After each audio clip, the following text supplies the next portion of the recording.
Kasi yung mga pulis sasabihin nila, sa customer, kailangan ma-prove namin na talagang may nangyari. Pero kasi sir, di ba, hindi naman kailangan i-prove na makita natin na ginagamit niya yung tao, yung babae, sa akto. Ang kailangan natin, makita talaga natin na napatunayan na siya ay bumili. Ito kami pang-ipag dahil, hindi kami.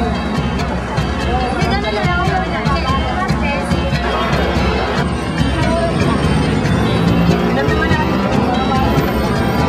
Kahit sa PIMS, sabihin nila, kasi wala naman mag-testify ng mga babae na sasabihin na sila yung binubugaw o gano'n binibenta. Yung pangungutong nila sa babae nila nakukuha yun.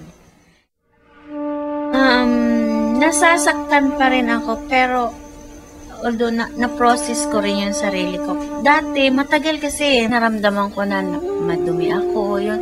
Ako din mismo, parang dumating ako sa punto na ako yung may-ari ng katawan ko, pero nandidiri ako. Kasi, di ba yung gano'n na ginagawa ko. Kasi nung nagbubuntis pa ako nun sa panganay ko, grabe talaga. Nagta-drugs pa ako, yung puro alcohol talaga, nilalaglag ko siya.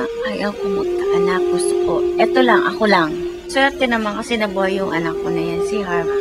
Pinilit ko rin talagang lumabas siya. Kaya ang hirap ako. Tapos nung lumabas siya, parang na siya, nag-blue baby na siya. Sabi gano'n nila nung nag-aalaga sa akin, sabi niya, ayan, sa sobrang hirap mo sa panganak mo, sana yung anak mo na yan, pag-ingatan mo at mahalin mo. Sabi niya, dahil katumbas ng buhay mo yan.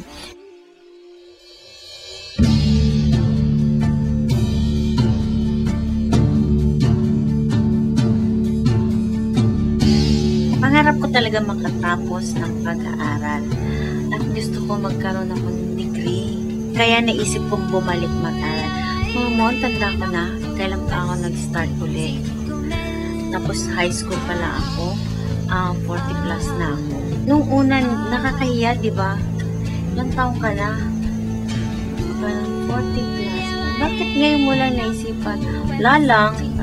Pero lang, gusto kong iangat pa rin yung sarili ko na parang kahit ganito ako na dali ako sa ganitong klaseng uri ng pinagdaanan.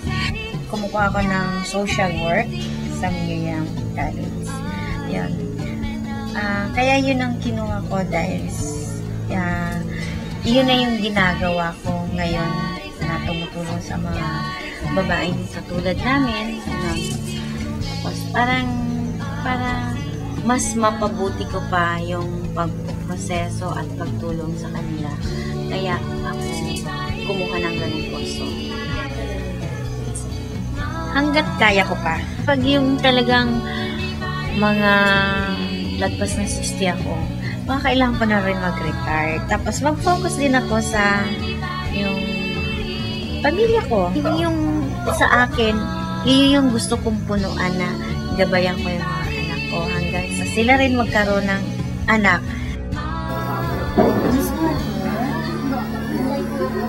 Pahinintay mo ako kagabi? Kasi hindi ako nakauwi. Kasi na-strip ko na. Lalo ako pamasahe.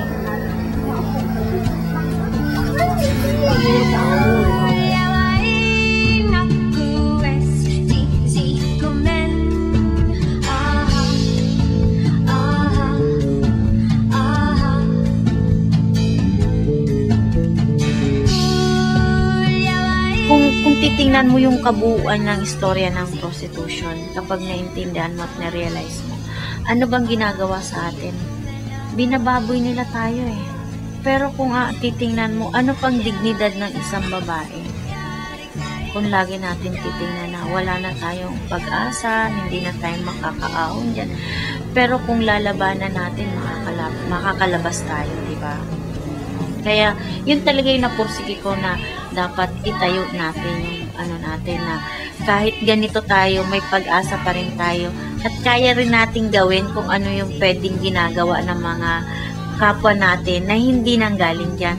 Pwede rin natin magawa.